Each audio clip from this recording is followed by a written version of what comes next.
اعلان کرنا ہے جی ہاں آپ کرو. بسم اللہ.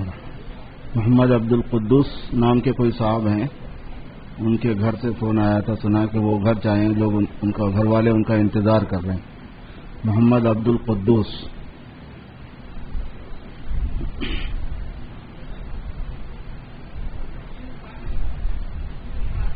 تجوید القرآن جانا ہے. اچھا وہاں گھر ہے ان کا. اچھا وہ وہاں ہیں تو پھر فون کر کے وہاں اطلاع کرو.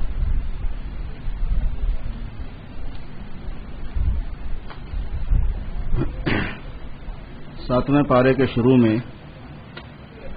اللہ تعالیٰ نے کچھ نصارہ کی تعریف فرمائی ہے جنہوں نے حضور صلی اللہ علیہ وسلم کی سے قرآن پاک کو سنا تھا اور سن کر رونے لگے اور روتے ہوئے انہوں نے ایمان کو قبول کر لیا تھا. تو اللہ نے ان کی تعریف فرمائی ہے ان جملوں میں. فرمایا کہ جو ان میں جو لوگ یوں کہتے ہیں کہ ہم نصارہ ہیں, ان میں بعض ایسے بھی ہیں جو قسیس ہیں اور رہبان ہیں, بہت عابد و زاہد ہیں اور ان میں تکبر نہیں ہے. جب انہوں نے سنا ان آیتوں کو جو رسول صلی اللہ علیہ وسلم کی طرف اتاری گئیں, تو آپ ان کی آنکھوں کو دیکھیں گے کہ ان کی آنکھیں بہہ رہی تھیں, اس لیے کہ انہوں نے حق کو پہچان لیا اور وہ یہ کہنے لگے کہ پروردگار ہم ایمان لائے, آپ ہمیں شہادت دینے والوں کے ساتھ لکھ لیجئے. اور ہم کیوں ایمان نہ لائیں اللہ پر جبکہ ہمارے پاس حق آ گیا ہے, اور ہم یہ اللہ تعالیٰ سے امید رکھتے ہیں کہ اللہ پاک ہم کو صالح قوم کے ساتھ میں شمار فرمائے. نتیجہ اس کا یہ ہوا کہ اللہ تبارک و تعالیٰ نے ان کو اس کے بدلے میں جنتیں عطا فرما دی ہیں جن کے نیچے سے نہریں بہتی ہوئی ہوں گی. ساتویں پارے کے شروع کی آیتوں میں ہے یہ مضمون, جس کا مطلب یہ ہوتا ہے, اس میں یہ بات بتائی گئی ہے کہ اللہ تبارک و تعالیٰ کے پاس جو بھی آدمی حق کو قبول کر لیتا ہے, چاہے وہ کتنے ہی غلط طریقے پر پہلے رہا ہو, حق تعالی شانہ اس کے قبول کر لینے کو قبول فرما لیتے ہیں اور اس کی پذیرائی فرماتے ہیں. نصارہ کے سلسلے میں قرآن پاک میں بہت عجیب و غریب مضامین ہیں. اگر تھوڑا سا اسٹڈی ہم لوگ کریں اس پر تو ہم کو جن لوگوں سے سابقہ رہتا ہے, بات چیت ہوتی رہتی ہے, بڑی مدد ملے گی اس بات میں کہ ان تک یہ پیغام پہنچایا جائے کہ ہمارے اس کلام پاک میں, قرآن مجید میں جو مسلمانوں کے پاس ہے, خود تمہارے بارے میں کتنی ڈیٹیل موجود ہے, کتنی تفصیلات موجود ہیں, کتنی تعلیمات موجود ہیں. تو اس سے اگر صحیح نہج سے ان تک یہ بات پہنچا دی جائے تو بہت فائدہ ہونے کی امید ہے انشاءاللہ. ایک اصول یہ بیان فرمایا گیا ہے کہ جیسے اللہ تبارک و تعالیٰ کی حرام کی ہوئی چیز کو حلال کوئی نہیں کر سکتا, ایسے ہی اللہ تبارک و تعالیٰ کی حلال کی ہوئی چیز کو حرام بھی کوئی نہیں کر سکتا. یعنی اللہ کا حرام حرام سمجھنا ضروری ہے اور اللہ کا حلال کیا ہوا حلال سمجھنا ضروری ہے. جیسے کوئی آدمی اللہ کے حرام کو حلال نہیں جان سکتا بلکہ وہ حرام ہی رہے گا, ایسے ان کے حلال کی ہوئی چیزوں کو حرام نہیں سمجھ سکتا, اس کو حلال ہی سمجھنا پڑے گا. عقیدے کے اعتبار سے جو چیز حلال ہے وہ حلال ہے, کسی کی طبیعت کسی چیز کو قبول کرتی ہے نہیں کرتی وہ ایک الگ بات ہوتی ہے. کوئی چیز نہیں کھاتا کوئی بندہ, لیکن اس کو حرام ہونے کا فتویٰ نہیں دے سکتا اس کے اوپر. قسم کے مسائل بیان فرمائے گئے. قسم یہ ہے کہ جب آدمی اپنی بات کو مؤکد کرنا چاہتا ہے, تاکیدی بنانا چاہتا ہے, تو اللہ کے نام کی حرمت کو اور عظمت کو درمیان میں لاتا ہے. اگر آدمی کسی جھوٹی بات پر قسم کھائے, یعنی جو بات اس نے نہیں کہی, یوں کہہ رہا میں نے کہی, یا کہی تھی کہہ رہا کہ میں نے نہیں کی, کوئی کام نہیں کیا اور قسم کھا کے کہہ رہا ہے کہ میں نے کیا, یا اس کا الٹا کیا, تو اس کو یمین غموس کہتے ہیں. یہ انسان کو گناہ میں ڈبو دیتی ہے, اتنا سخت گناہ ہے اس کا. اور بعض لوگوں کو اللہ تعالیٰ کی قسم کھانے کی عادت رہتی ہے بات بات پر, اس کو یمین لغو کہتے ہیں. اور ایک قسم ہوتی ہے قسم کی یمین منعقدہ, جو منعقد ہوتی ہے, مقرر ہو جاتی ہے. وہ ہے کہ کسی اگلے کام پر آدمی قسم کھا لے کہ فلاں کام میں کروں گا یا فلاں کام نہیں کروں گا. ایسی کوئی قسم دو آدمی کھاتا ہے تو وہ منعقد ہو جاتی ہے, اس کو پورا کرنا ضروری ہوتا ہے. اگر وہ کام ایسا ہے کہ جو شرعی اعتبار سے مناسب نہیں ہے, اس سے بہتر یہ ہے کہ قسم جیسے کھایا تھا اس کے خلاف میں کرے. جیسے مثلا کسی رشتہ دار سے لڑائی ہو گئی, قسم کھا لی کہ بات نہیں کروں گا ان سے, تو تو ظاہر ہے کہ اللہ کا نام لے کے قسم کھائی ہے تو بات نہیں کرنا ہے اس کے ذمے. لیکن رشتہ دار کے ساتھ میں بات بند کرنا یہ اسلام میں منع ہے. تو حضور صلی اللہ علیہ وسلم نے ارشاد فرمایا کہ اگر کوئی آدمی کسی بات پر قسم کھائے اور بعد میں اس کو پتہ چلے کہ اس قسم کو توڑنے میں زیادہ فائدہ بھلائی ہے تو اپنے قسم کا کفارہ دے دے اور اپنی قسم کو توڑ دے. بعض مرتبہ گھر والوں کو آدمی قسم دے دیتا ہے کہ خدا کی قسم تم وہاں نہیں جاؤ گی, کسی سے لڑائی ہو گئی تھی, معاملات کے اندر کسی چیز کے کھانے میں آدمی قسم کھا لیتا ہے کہ میں فلاں چیز نہیں کھاؤں گا. تو ایسی تمام چیزوں کے بارے میں اگر سمپل چیز ہے یعنی اس پر باقی رہنے میں شرعاً کوئی قباحت نہیں ہے تو آدمی اس کو نبھائے, باقی رہے. اگر نبھائے گا اور باقی رہے گا اپنی قسم پر تو اس کا کوئی کفارہ نہیں ہوتا. اگر قسم توڑتا ہے بندہ تو پھر اس پر کفارہ ہوتا ہے. اس کے کفارے کے بارے میں اللہ تعالیٰ فرماتے ہیں کہ 10 مسکینوں کو کھانا کھلا دینا, درمیانی قسم کا کھانا جو تم کھاتے ہو, صبح اور شام 10 مسکینوں کو کھانا کھلانے سے وہ قسم کا کفارہ ہو جاتا ہے. یعنی وہ گناہ, وہ غلطی جو ہوئی تھی وہ ختم ہو جاتی ہے. قسم توڑ کے ایسا کرنا. یا پھر ایک غلام آزاد کرو, اور اگر کسی آدمی کے پاس اتنے پیسے نہیں ہیں کہ 10 مسکینوں کو کھلا بھی نہیں سکتا, ان کو پہنا بھی نہیں سکتا, یا کپڑے بھی دینا ہے کہ اگر کھلانے کا ارادہ نہیں ہے تو کپڑے پہنا دو 10 لوگوں کو, یا پھر غلام آزاد کرو. اگر ان 3 کاموں میں سے کوئی آدمی نہیں کر سکتا, پیسے نہیں ہیں اس کے پاس, تو پھر اس کو 3 دن کے روزے رکھنا ہے. قسم کے کفارے میں 3 دن کے روزے ہیں. اور یہ فرمایا کہ یہ تو ایک کفارے کی بات ہے, لیکن جب قسم کھاؤ تو اپنی قسم کو محفوظ رکھو, یعنی اپنی قسم کو نبھایا کرو.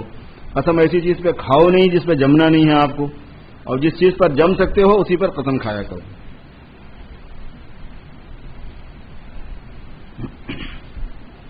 شراب اور جوا اور فال نکالنا اور بتوں کے نام پہ جو استہانے بنا دیے جاتے ہیں اور ان پر جانوروں کو قربان کیا جاتا ہے, ان کے بارے میں فرمایا کہ یہ سب گندی چیزیں ہیں اور یہ شیطانی کام ہیں, ان تمام سے بچنا ضروری ہے.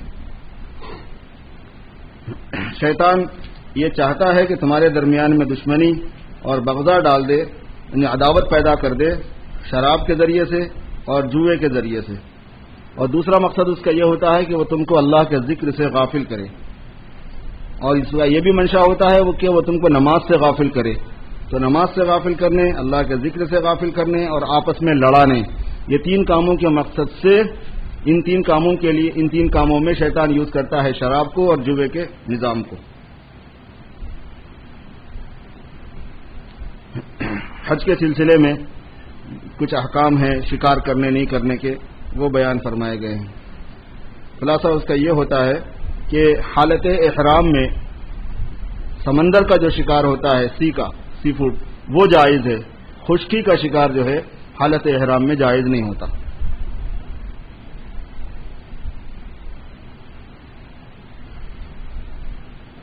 اللہ تبارک و تعالیٰ نے چیزوں میں, اعمال میں, کھانے پینے میں, ان سب چیزوں میں 2 قسمیں بنائی ہیں, ایک خبیث اور ایک طیب. فرمایا کہ لوگوں کو یہ معلوم ہو جانا چاہیے کہ خبیث اور طیب دونوں چیزیں برابر نہیں ہو سکتی, اگرچہ کہ خبیث کی کثرت زیادہ ہو اور کثرت تم کو تعجب میں ڈال دے. ولو اعجبک کثرت الخبیث, یہ اللہ تعالیٰ کا دنیا میں آزمائش کا ایک نظام ہے, امتحان کے لیے دنیا ہے, اچھائی کا بھی امتحان, برائی کا بھی امتحان. تو جیسے جیسے قیامت قریب آئے گی ویسے ویسے خبیث کی کثرت ہو جائے گی, خباثت پھیلے گی عمل میں, کھانے پینے میں, چیزوں میں, سب چیزوں میں. قیامت آئے گی ہی خباثت کی وجہ سے, خباثت کی کثرت کے پر ہی آنے والی ہے وہ. تو جیسے جیسے قیامت قریب آئے گی اور حضور صلی اللہ علیہ وسلم کے زمانے سے انسانوں کو دوری ہوگی تو برائی بڑھتی جائے گی, خباثت بڑھتی چلی جائے گی, اور حتیٰ کہ نوبت یہاں تک پہنچے گی کہ اللہ تعالیٰ اس کائنات کے نظام کو ہی ختم کر دینا طے فرما دیں گے, تبھی قیامت کا نظام آ جائے گا. تو اس لیے فرمایا کہ خبیث کی کثرت کی وجہ سے تم اس غلط فہمی میں نہیں پڑنا کہ اگر وہ چیز خبیث ہوتی تو اتنی کثرت سے کیوں ہوتی, اتنی زیادہ کیوں ہوتی. تو زیادہ ہونا اس دنیا میں کسی چیز کا وہ اس کے اچھے ہونے کا معیار نہیں ہوتا.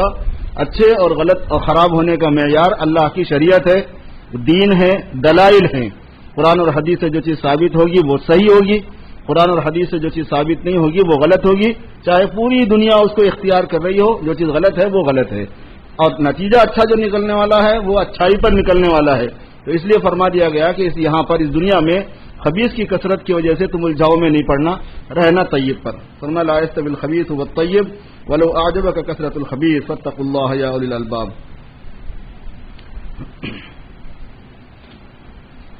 ہر آدمی کو فتنوں کے زمانے میں اپنی نگرانی کرنی ہوگی. یہ فرمایا کہ علیکم انفسکم، ہر آدمی سے اس کے بارے میں پوچھا جائے گا کہ تیرے عقائد کیسے ہیں، تیری عبادتوں کا کیا حال ہے، تیری کمائی کیسی ہے، تیرا کھانا کیسا ہے، تیرے معاملات کیسے ہیں. پوری دنیا میں شر پھیل گیا ہو اور پوری دنیا میں شر عام ہو گیا ہو تو ذمہ داری کیا ہے؟ کوشش اپنے ذمے یہ ہے کہ آدمی دنیا کے اندر سے بھی گندگی کو، خرابی کو دور کرے، لیکن ذمہ داری جو کل آخرت میں جواب دہی کرنے کی ہے وہ ہر آدمی کی اپنی ہے. اسے فرمایا کہ علیکم انفسکم لا یضرکم من ضل اذا اهتدیتم، اگر تم ہدایت پر رہے تو دوسرے لوگوں کا گمراہ ہونا تم کو نقصان نہیں پہنچائے گا، اور اگر دوسرے لوگوں کی گمراہی کو دیکھ کے تم بھی گمراہ ہو گئے تو جو بھی گمراہ ہوگا اس کو اس کا نقصان بھگتنا پڑے گا.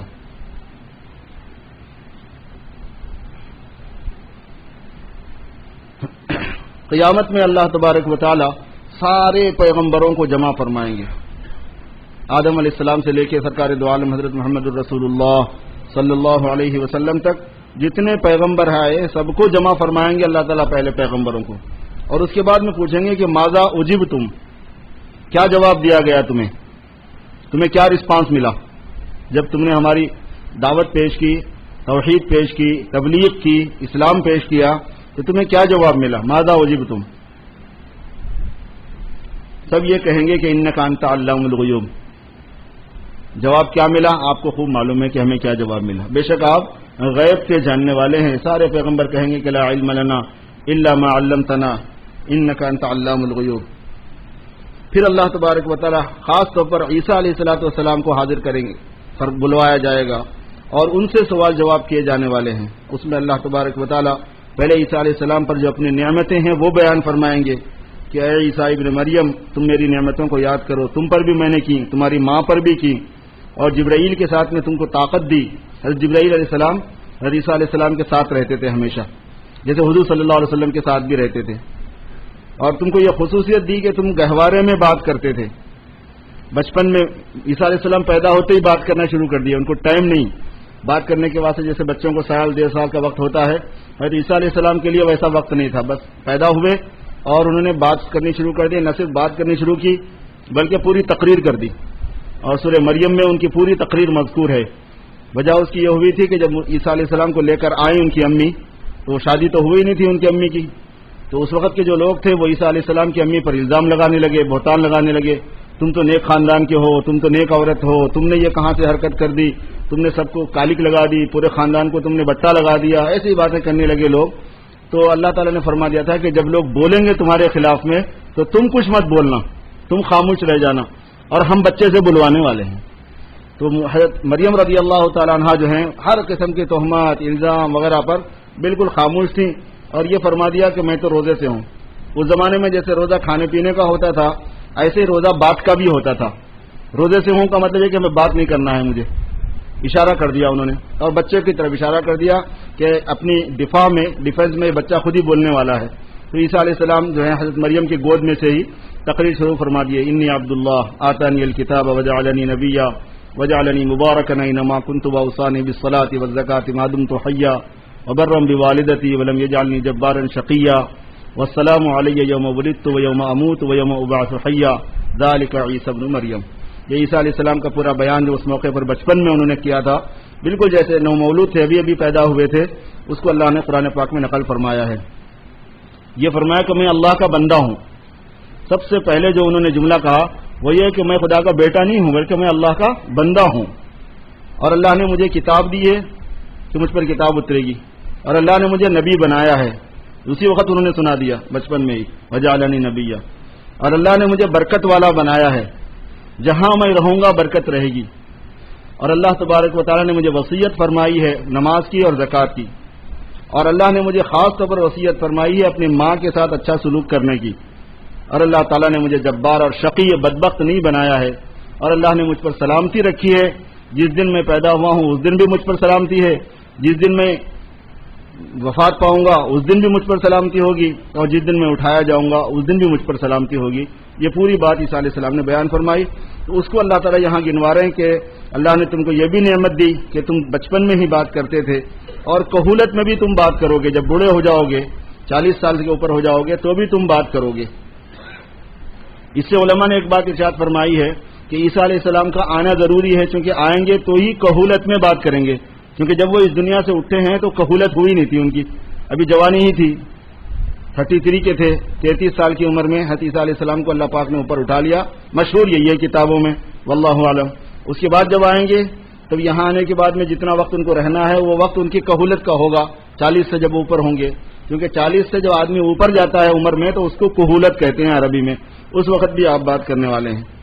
اور پھر اللہ نے ان کو بتایا کہ میں نے تم کو تورات کا علم بھی دیا، میں نے تم کو انجیل دی، اور پھر اس کے بعد یہ خاص معجزہ تمہیں یہ دیا کہ تم مٹی سے ایک پرندہ بناتے تھے اور میرے حکم سے اس میں پھونک مارتے تھے اور وہ پرندہ اڑ جاتا تھا.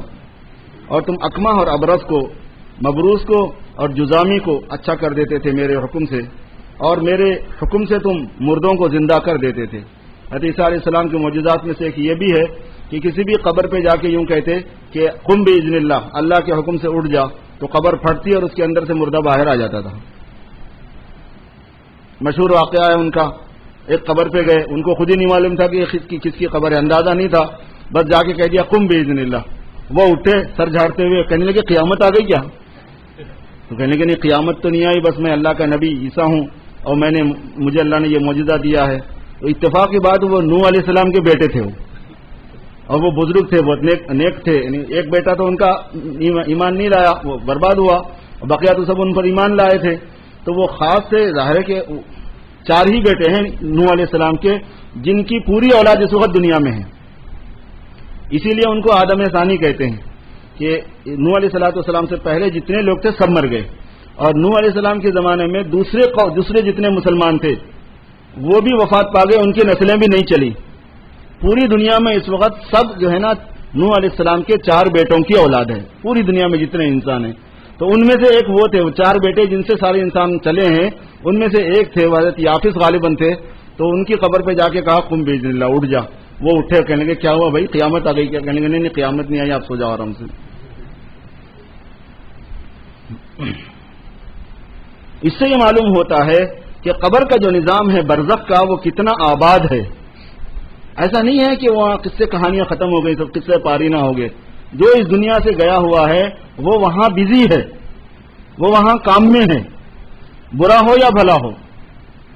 کافر، فرعون، قارون، شداد، حامان جتنے بھی ہیں وہ بھی، بری قومیں جتنی گزری ہیں، نہیں ماننے والے جتنے لوگ گزرے ہیں وہ بھی بزی ہیں.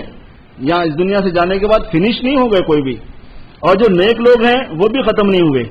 اسی وجہ سے ثواب القبر و عذاب القبر حق، عذاب قبر اور ثواب قبر حق ہے. یعنی اس دنیا سے جانے کے بعد ایک دنیا ہے، وہ کس کیفیت میں لوگ رہتے ہیں، کس کنڈیشن میں رہتے ہیں، اس کی تفصیلات بعض حدیثوں میں موجود ہیں، اور مزید تفصیلات بہت ہوں گی یقیناً. یہ کہا جاتا ہے کہ وہ اس دنیا سے بہت بڑی دنیا ہے، اس کا آسمان و زمین الگ ہے پورا، اس کو برزخ کہتے ہیں. اب جلا کے اس کو پہنچایا جائے یا جانور کھا کے اس کو پہنچایا جائے یا قبر میں دفن کر کے ان کو پہنچایا جائے، جو بھی شکل سے جیسے ہی اس دنیا سے انسان گزرتا ہے وہ اس دنیا میں پہنچ جاتا ہے. برا ہے تو مصیبت کے اندر اپنا وقت کاٹ رہا ہوتا ہے، بھلا ہے تو نعمتوں کے ساتھ راحتوں کے ساتھ اپنا وقت گزار رہا ہوتا ہے. برزخ میں کوئی آدمی فارغ نہیں ہے، سب ہے وہاں پہ. اس میں پھر ایک واقعہ یہ بھی اللہ تعالیٰ کی نعمت کا اللہ نے بیان فرمایا کہ تمہارے ساتھ ایک خصوصی نعمت یہ بھی ہوئی تھی کہ تمہارے ماننے والوں نے کہا تھا کہ کیا تمہارے پروردگار ایسا کر سکتے ہیں کہ آسمان سے ایک دسترخوان اتاریں اور ہماری دعوت کریں. عیسیٰ علیہ السلام نے فرمایا کہ اللہ سے ڈرو، اللہ تعالیٰ سے ایسے سوالات نہیں کیا کرتے. انہوں نے کہا کہ وہ کھانا کھا لیں گے اس میں سے، اور آپ کا معجزہ دیکھ کے ہمارے دلوں کو اطمینان ہوگا، اور کوئی مقصد نہیں ہے. اللہ تعالیٰ سے ڈائریکٹ کھانے کا ایک لطف ہوگا، پکا کے کھانا، خرید کے کھانا، بنا کے کھانا. ایک یہ کہ سب آسمان سے آیا تھا بنا بنایا کھانا، وہ کیسے بنتا ہے، کیا ہے، سب چیزیں ہمارے سامنے آ جائیں گی، کھا بھی لیں گے اس میں سے. اور یہ ہے کہ آپ کا معجزہ زندہ دیکھ کے ہمارے دلوں کو بڑی طمانینت ہوگی. تو عیسیٰ علیہ السلام نے اللہ سے دعا کی کہ اللہ یہ ایسے کہہ رہے ہیں، آپ دسترخوان اتاری دیجیے آسمان سے، جو ہمارے لیے عید بن جائے گا. اللہ نے فرمایا کہ ٹھیک ہے، جب کوئی خاص چیز مجھ سے مانگی جاتی ہے تو میں دے دیتا ہوں پیغمبر کے واسطے سے. پیغمبر کے واسطے سے اگر کوئی خاص چیز مانگی جائے تو میں دے دیتا ہوں.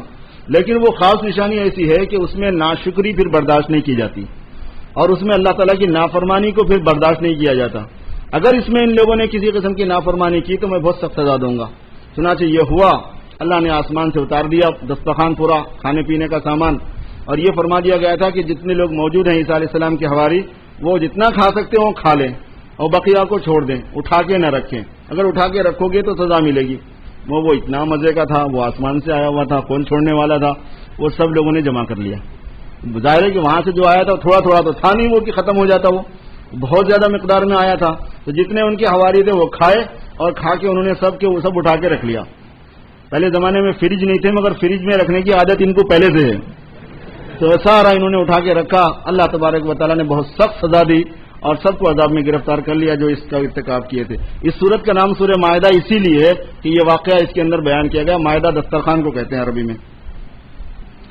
اس کے بعد اللہ تبارک و تعالیٰ ان نعمتوں کو گنانے کے بعد عیسیٰ علیہ السلام سے فرمائیں گے کہ عیسیٰ اچھا یہ بتاؤ کہ تم نے لوگوں سے کہا تھا کہ تم کو اور تمہاری امی کو معبود بنایا جائے مجھے چھوڑ کے۔ بس عیسیٰ علیہ السلام کی حالت پتلی ہو جائے گی۔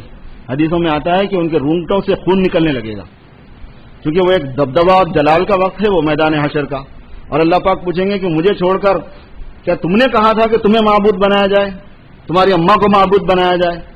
کہیں گے سبحانک لا ما یکون لی ان اقول ما لیس لی بحق۔ عیسیٰ علیہ السلام فرمائیں گے کہ آپ کی ذات پاک ہے، یہ مجھ سے نہیں ہو سکتا کہ جس بات کا مجھے حق نہیں تھا وہ میں بولتا، اس کا کسی کو حق نہیں پہنچتا، مجھے بھی اس بات کا حق نہیں تھا۔ اور پھر یہاں تک کہہ دیں گے کہ اگر میں نے کہا ہے تو آپ کو معلوم ہے کہ میں نے کہا ہے کہ نہیں کہا ہے، میں نے نہیں کہی یہ بات، آپ میرے جی میں جو کچھ ہے وہ جانتے ہیں، آپ کے جی میں جو کچھ ہے میں نہیں جانتا۔ اللہ تعالیٰ کے جی میں کیا ہے کسی کو نہیں معلوم، پیغمبروں کو بھی نہیں معلوم، اسے سارے پیغمبر ڈرتے رہتے ہیں۔ میں نے تو صرف یہی کہا تھا کہ اللہ کی عبادت کرو جو میرا رب ہے اور تمہارا رب ہے۔ عیسیٰ علیہ السلام کل قیامت میں صاف فرما دیں گے کہ میں نے صرف اللہ کی عبادت کی طرف لوگوں کو بلایا تھا۔ آج بھی اس پیغام کو عام کرنے کی ضرورت ہے کہ عیسیٰ علیہ السلام کی اصل تعلیم ہے کیا؟ وہ اللہ کی عبادت کی تعلیم ہے۔ اور میں جب تک ان میں موجود تھا میں خود گواہ بھی تھا، نگرانی بھی کرتا تھا۔ اب ظاہر ہے کہ جب آپ نے مجھے وفات دے دی تو آپ ہی ان کے نگران ہیں، کیا انہوں نے کیا، کیا کہا، کیسے عقیدے بگاڑے اپنے، وہ جانتے ہیں اور آپ جانتے ہیں۔ اگر آپ عذاب دے دیں تو آپ کے بندے ہیں، مرضی آپ کی، اور اگر آپ معاف فرما دیں تو اللہ تبارک، آپ عزیز ہیں، آپ غلبے والے ہیں، آپ حکمت والے ہیں، آپ جو چاہیں فرما سکتے ہیں۔ اللہ تعالیٰ فرما دیں گے کہ آج سچوں کو ان کا سچ فائدہ دینے والا ہے۔ جو سچائی پہ ہوگا، جو حق مذہب پر ہوگا، آج اس کو اس کا حق مذہب ساتھ دے گا، اور اس کی وجہ سے اس کو نجات ملے گی کہ اس کے لیے جنتیں ہوں گی، اس کے نیچے سے نہریں بہتی ہوئی ہوں گی، ہمیشہ ان جنتوں میں رہنے کا فیصلہ کیا جائے گا، اللہ ان سے خوش ہوگا، وہ اللہ سے خوش ہو جائیں گے، اور یہ بہت بڑی کامیابی ہے، اور اللہ ہی کے لیے ہے آسمان و زمین کی بادشاہت۔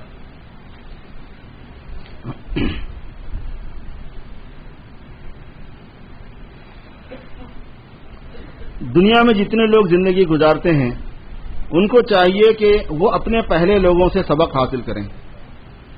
اس سے پہلے بڑی قومیں گزری ہیں اور ان کو ہمیں زمین میں بڑی طاقت دی تھی اور جماؤ دیا تھا، اور اتنی طاقت اور جماؤ دیا تھا کہ تم کو ہم نے نہیں دیا ہے۔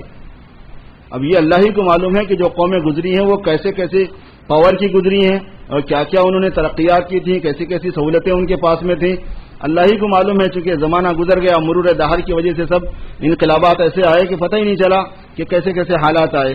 لگتا یہ ہے کہ بہت ہی عروج حاصل ہوا تھا۔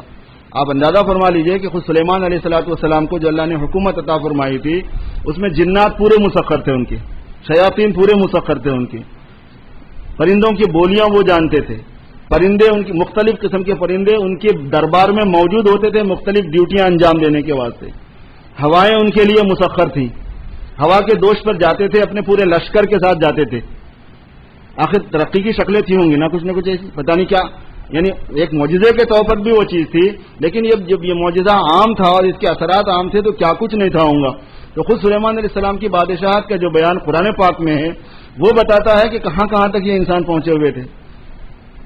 ہاں، فرعون کے بارے میں آتا ہے کہ فرعون نے حامان سے کہا تھا اپنے وزیر سے، یا حامان بن لی صرحا لعلی ابلغ اسباب السماوات فاطلع الی الہ موسیٰ، حامان بنانا ایک ایسی عمارت کہ میں آسمانوں تک چلا جاؤں۔ بہت اونچی عمارت بنی تھی، اور اس نے کہا تھا کہ میں یہ چاہتا ہوں کہ آسمان میں جا کر جھانک کر دیکھوں کہ موسیٰ کا رب ہے کہاں اور کیسا. تو ظاہر ہے کہ جب اس نے حکم دیا بنوایا ہوگا تو کہاں بنوایا, کیسے بنوایا, کیا سسٹم اس کا رہا ہوگا, اللہ ہی کو معلوم ہے. قرآن پاک میں اتنا ہے کہ مکناہم فی الارض ما لم نمکن لکم, ہم نے ان کو ایسی قدرتیں دی تھی کہ ہم نے تم کو بھی نہیں دی ہیں ایسی طاقتیں اور قدرتیں.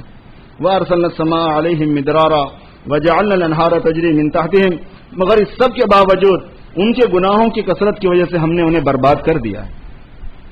کسی کو اس دنیا میں قیام نہیں ہے, جانا تو سب کو ہی ہے. کوئی پکڑ کر جاتا ہے, پکڑا جا کر جاتا ہے, سزا میں پکڑا جاتا ہے, اللہ کے عذاب سے مرتا ہے, اور کوئی آدمی اللہ تبارک و تعالیٰ کو خوش کر کے اس دنیا سے جاتا ہے. تو جو بعد میں آنے والے گروہ ہیں اور لوگ ہیں ان کو چاہیے کہ سبق حاصل کریں اپنے پچھلوں سے کہ حالات دنیا کے چاہے کتنے ہی اچھے ہوں چاہے کتنے ہی خراب ہوں, تھوڑے دن رہ کے چلے جانا ہوتا ہے. اچھے حالات میں بھی اللہ تعالیٰ کی مرضی, رضا, خوشی اور اللہ کی بندگی یہ ذمہ داری ہے, اور برے حالات میں بھی اللہ کی بندگی, اللہ کی رضا کو ملحوظ رکھنا یہ اصل ذمہ داری ہے.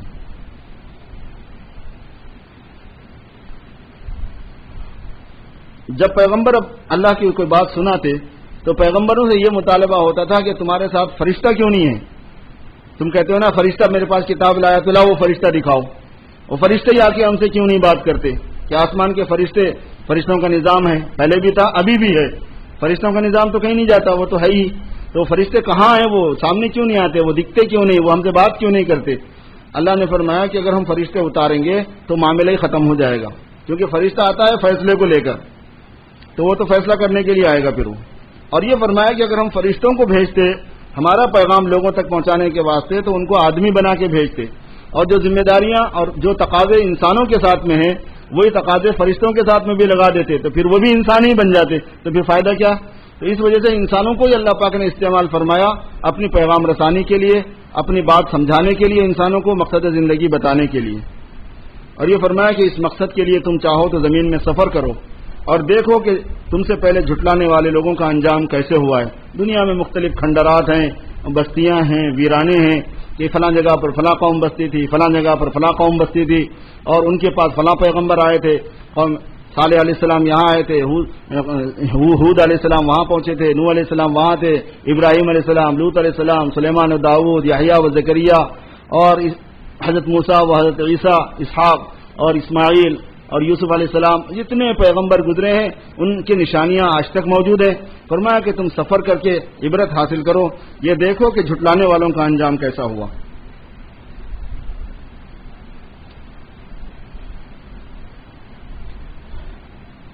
اگر اللہ تبارک و تعالی کسی سے خیر کو روک لیتا ہے تو کوئی اس کو دے نہیں سکتا, اور اگر اللہ تعالیٰ کسی سے شر کو روک لیتا ہے, برائی کو, تو کوئی اس کو پہنچا نہیں سکتا.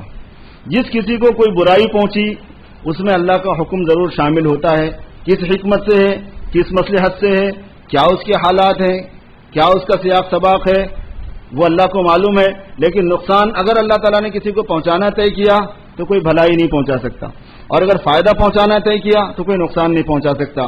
تقدیر پر ایمان اس لیے ضروری ہے کہ اس دنیا کے حالات کو اللہ تبارک و تعالیٰ نے کنٹرول تقدیر کے ذریعے سے ہی فرمایا ہے, اور ہر ایک کے حالات متعین ہیں کہ کس پر کس وقت میں کیا کیا حالات آئیں گے, کیسے حالات آئیں گے, وہ طے ہوتا ہے. اصل کام یہ ہوتا ہے کہ اس موقع پر جو شرعی ذمہ داری اپنے اوپر ہوتی ہے اس پر آدمی جمے.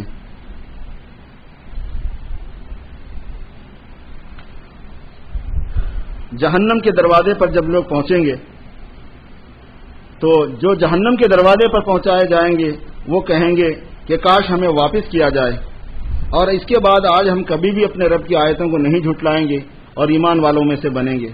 اللہ تعالی نے فرمایا کہ جس چیز کو وہ چھپایا کرتے تھے اپنے دل میں آج وہ ان کے سامنے آ گئی.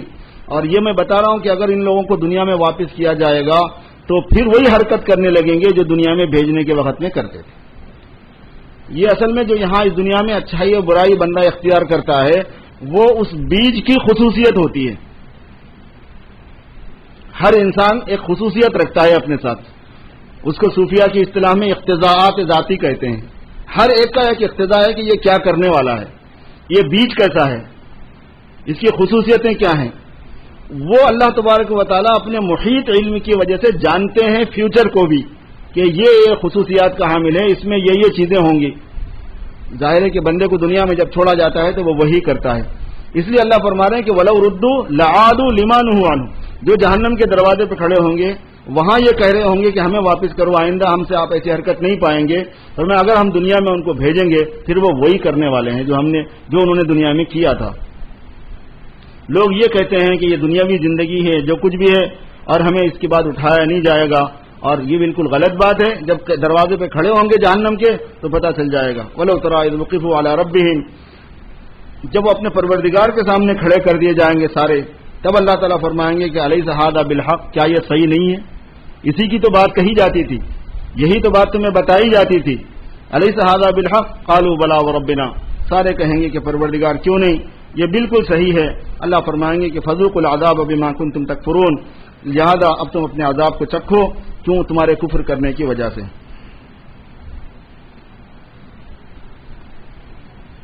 ایک جگہ پر اللہ یہ بیان فرما رہے ہیں کہ پچھلی امتوں کے ساتھ میں جو ہمارا سلوک رہا ہے وہ یہ ہے کہ باسا اور ضرہ میں ہم نے ان کو پہلے پکڑا، تکلیفوں میں ہم نے ان کو مبتلا کیا تاکہ وہ عاجزی پر آ جائیں۔ تکلیف اس لیے آتی ہے تاکہ بندگی، آدمی کا نفس ٹوٹے، میں پن اس کا ختم ہو، حماقت اس پر اس کی کھل جائے، تکبر کا نتیجہ اس کے سامنے جو ہے وہ آ جائے کہ بھئی مجھے یہاں بڑاپن کرنے کا کوئی حق نہیں ہے، مجھے بندہ بن کے رہنا چاہیے۔ اللہ تعالیٰ فرما رہے ہیں کہ جب ہماری پکڑ آئی لوگوں پر اور مصیبت میں گرفتار ہوئے تو اس وقت انہوں نے عاجزی کیوں نہیں اختیار کی، لیکن ہوا یہ کہ ان کے دل سخت ہو گئے۔ عاجزی اختیار کرنے کے بجائے ٹائم نکال دیا انہوں نے مصیبت میں، اور جیسے پھر نعمتیں ملی تو پھر وہی نافرمانی کے اندر آ گئے، اور شیطان نے ان کو ان کے عمل مزین کر کے دکھا دیے۔ جب ہم نے سختی میں ان کو پکڑا عاجزی کرنے کے لیے، عاجزی انہوں نے نہیں کی، تو پھر ہم نے ان پر ہر چیز کے دروازے کھول دیے۔ یہ سنت اللہ بتا رہے ہیں اللہ تعالیٰ کہ میں نے گزشتہ لوگوں کے ساتھ میں کیا طریقہ کار اپنایا تھا۔ تو اس میں یہ ہے کہ جب ان کو توبہ کی توفیق نہیں ہوئی اور عاجزی انہوں نے اختیار نہیں کی سخت اور تنگ حالات کے اندر، تو پھر ہم نے ہر چیز کے دروازے کھول دیے۔ فتحنا علیہم ابواب کل شیء حتی اذا فرحوا بما اوتوا، اور جب مصیبت آئی تھی تو ہی توبہ نہیں کی تھی، جب فتوحات ہو گئی، ہر قسم کے دروازے کھل گئے نعمتوں کے، تو پھر جو بدماشیاں اور بدمستیاں اور برائیاں جو وہ کر سکتے تھے وہ کرنے لگ گئے۔ حتی اذا، جب وہ خوش ہو گئے اور اکڑ گئے اس نعمت میں جو انہیں دی گئی تھی، تو پھر ہم نے ان کو اچانک پکڑا اور اس کے بعد میں پھر چانس نہیں دیا ان کو، پھر ان کو ختم کر دیا، اس دنیا سے ہٹا دیا ان کو۔ فقطع دابر القوم الذین ظلموا، ظالم قوم کے جڑوں کو ہم نے کاٹ دیا، اس کے بعد میں ظالم قوموں کی جڑیں کاٹتے رہے اللہ تعالیٰ۔ اور سارے لوگوں سے پھر اللہ نے فرمایا کہ تمہارے پاس کان ہیں، تمہارے پاس آنکھ ہیں، تمہارے پاس دل ہیں، بتاؤ اگر اسی وقت میں تمہاری آنکھوں کو ختم کر دوں اور تمہارے کانوں کو ختم کر دوں اور تمہارے دلوں کی رگیں کاٹ دوں تو کیا کر لو گے تم؟ کچھ نہیں کر سکتے۔ قل ارأيتم ان اخذ الله سمعكم وابصاركم وختم على قلوبكم من اله غير الله ياتيكم به، اللہ کے علاوہ کوئی ہے جو تمہیں ان چیزوں میں سے کوئی چیز دے دے گا؟ کیوں پھر بڑاپن کرتے ہو؟ کیوں عاجزی اختیار نہیں کرتے ہو؟ کیوں مجھے یاد نہیں کرتے ہو؟ کیوں میرے حلال پہ قائم نہیں رہتے ہو؟ کیوں میرے حرام سے بچتے نہیں ہو؟ کیوں میری بندگی کے بارے میں تکبر کرتے ہو؟ جو میرا حکم میرے نبی کے ذریعے سے آئے بس اس کو فالو کرو۔ میں چاہوں تو ابھی تمہاری آنکھیں ختم کر دوں، ابھی تمہارے دل ان کی رگیں کاٹ دوں، ابھی تمہارے بینائی کو، تمہاری سنوائی کو اور کانوں کو ابھی تم کو بہرا بنا دوں۔ اللہ نے فرمایا کہ میں چاہوں تو یہ کر سکتا ہوں۔ پھر فرمایا کہ اچھا یہ بھی بتاؤ ان سے کہ اگر اسی وقت اچانک اللہ تبارک و تعالیٰ کا عذاب آ جائے کسی اور شکل میں تو کیا کر لو گے تم؟ لوگ کیسے کیسے عذاب میں گرفتار ہوتے ہیں۔ اچانک لوگ مزے کی زندگی گزار رہے ہوتے ہیں، طوفان آ جاتا ہے، سیلاب آ جاتا ہے، لاکھوں انسان جو ہیں وہ گرفت میں آ جاتے ہیں۔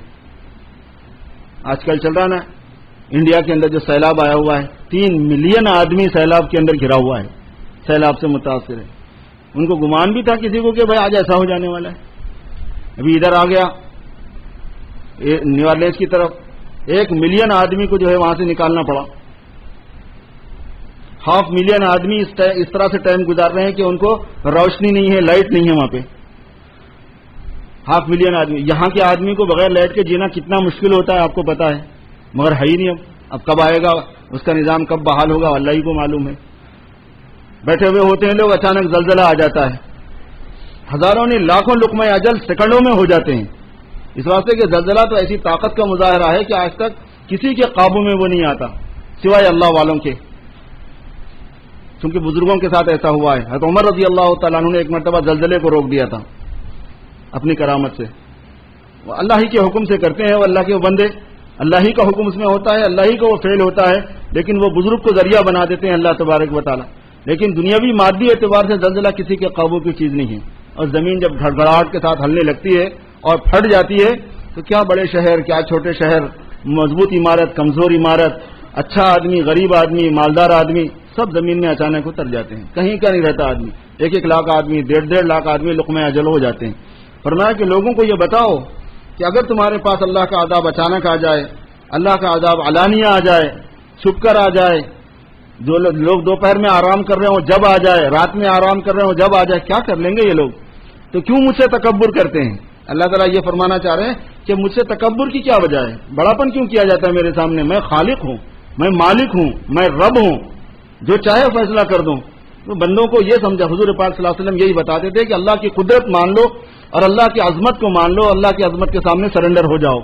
جو بندگی کا اقرار کر لو کہ ہاں ہم آپ کے بندے ہیں اور آپ کی بندگی کریں گے. نماز پڑھنا ہے، نماز پڑھیں گے پابندی سے. روزے رکھنا ہے، روزے رکھیں گے پابندی سے. زکوٰۃ دینا ہے، زکوٰۃ دیں گے پابندی سے. حج کرنا ہے، حج ادا کریں گے. جو اللہ کے احکام آئے اس میں عاجزی اختیار کرنی ہے. نہ لوگوں خود کو اپنی عنایت اور مزے کو دیکھنا ہے، نہ دوست دشمن کیا بولے گا اس کو دیکھنا ہے، لوگ کیا سمجھیں گے کیا نہیں سمجھیں گے اس کو دیکھنا ہے. ان سب چیزوں سے اللہ کا بندہ متاثر نہیں ہوا کرتا ہے. اللہ کے بندے کی نظر صرف اللہ پر ہوتی ہے اور اللہ کے حبیب حضرت محمد الرسول اللہ صلی اللہ علیہ وسلم کی غلامی اور اتباع وہ کیا کرتا ہے.